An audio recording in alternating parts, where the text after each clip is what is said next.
Have you ever sat down at your desk for a day of writing, stared at your laptop and just thought, nope? So you tell yourself, I won't start that just now. I'll wait until I feel motivated. But the thing is, if you're waiting to feel motivated, you're probably going to be waiting a long time. And that chapter, that abstract, that conference paper, it's not going to write itself. When I was doing my PhD, I lost track of the number of times that I just sat there staring at the screen. And I convinced myself that if I just waited for that spark of motivation, the words would just magically start flowing. Spoiler alert, they didn't. What actually worked was the complete opposite. And I discovered that motivation isn't the starting point. It's actually the end result. Once I started writing, badly, motivation showed up. Because the thing with motivation, you've got to kind of shake it out of yourself. You've got to wake it up.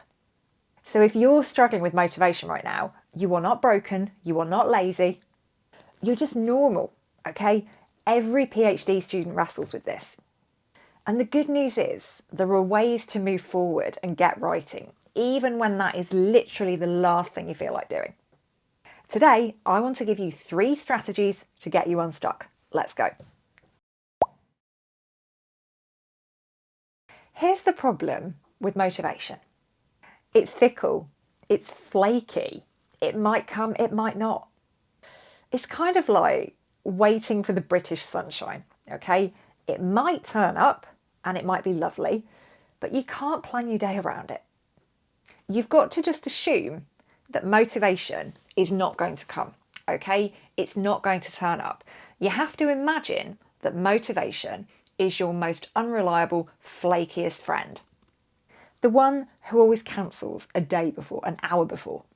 So that's our expectation set, okay? That is what we can expect from motivation. We're just going to assume it's not going to show up.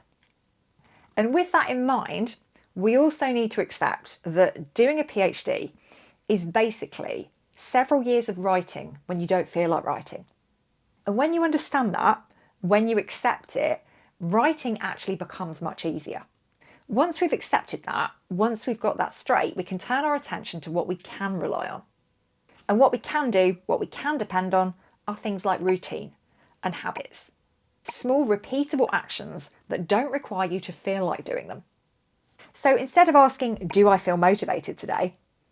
And then get into some big existential crisis, imposter syndrome meltdown thing, where you think everybody else is waking up super enthused to write and you're the only one who isn't, etc., etc.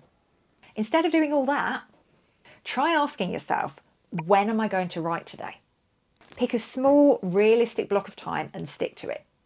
Even just 20 minutes. And maybe it's first thing in the morning, maybe it's at lunchtime, maybe it's in the evening. And one thing I would say is to plan these sessions in advance rather than just deciding them on the day. Because if you start every day without that writing session scheduled in there, it's probably not going to happen. So every Sunday evening or whatever day of the week works for you in terms of planning out your week, sit down and say to yourself, okay, this week, when can I realistically get some writing done? And treat it like brushing your teeth. It's not optional, it's not negotiable, you've got to do it. Because you don't need to feel inspired to brush your teeth, right? You just do it. And writing can work exactly the same way. And the bonus is that once you start, often you want to keep going. So maybe have your writing sessions at a time of day when if you wanted to carry on, you could. If you're enjoying this video so far, I've got a free thing that you might find helpful. I've put together a guide called 10 PhD Struggles Solved, and it covers some of the things that slow PhD students down. Things like procrastination, messy data, lack of confidence, and it gives you quick, practical fixes. You can grab it via the link appearing on the screen right now, and I'll also pop it in the description for later. Here's another reason why motivation runs away from you. Perfectionism. You've got it into your mind that you want to produce something brilliant. But the higher you set that bar, the higher you set that expectation, the more difficult it is to start. And thinking back to my own PhD, One of the things that I used to do, I don't know whether it was just me, whether you do it as well, but I used to write for other people all the time. Let me explain what I mean by that. When I wrote, I was always thinking about how someone else would read it. What would my supervisor think of that sentence? How would my examiner interpret that paragraph? In other words, what horrible, judgy, critical things might people say about my writing? But try and just write for yourself, okay? Other people are not going to read version 1 of what you're currently writing. This is just for you, okay? Your examiner will never see the 17 terrible drafts that you've deleted. It's kind of like baking, okay? Kind of like making cakes or making cookies. The first one of the batch is always really ugly, isn't it? Because you're just playing around with the dough. You're just figuring out how much mixture you need to put into the cake case and not get it all over the side. We've all got to make that ugly first cookie. We've all got to spill the cake mixture all over the tin. And the ugly cookie that we make, the ugly cupcake, that's always the one that we give to our partner and we say, hey, try this tester one. And they're like, oh, thanks.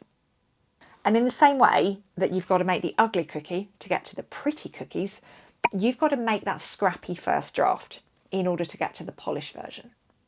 Now, I would love to hear from you in the comments.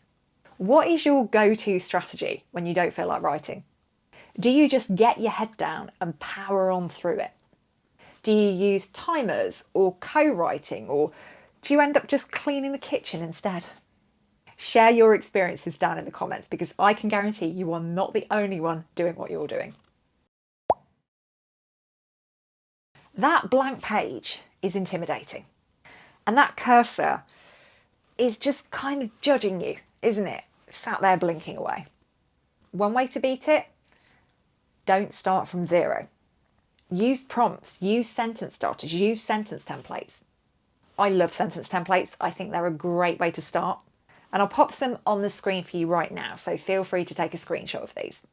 They're templates, they're frameworks. They're something to just get you out of the starting blocks. And the sentences you write with them, they might end up in your thesis, they might not. But they help you get from that blank page to a page with something written down on it. Once you type one sentence, any sentence, the page isn't blank anymore. Your brain recognises that. It starts to fill in the gaps. Think of it like trying to push something that's really heavy, like a big piece of furniture or your washing machine. That first push is the hardest, isn't it? But once it's moving, momentum takes over. That is how prompts and sentence starters and sentence templates work, so please make use of them. Don't forget to go and grab your copy of 10 PhD Struggles Solved. The link for that is down in the description. And popping up on your screen right now is another video that's in this whole I can't get motivated to start writing ballpark. It focuses on a little writing hack that not many people know about. It will blast that writer's block out of your pipes and it will get those words flowing. So go and check it out. I'll see you in there.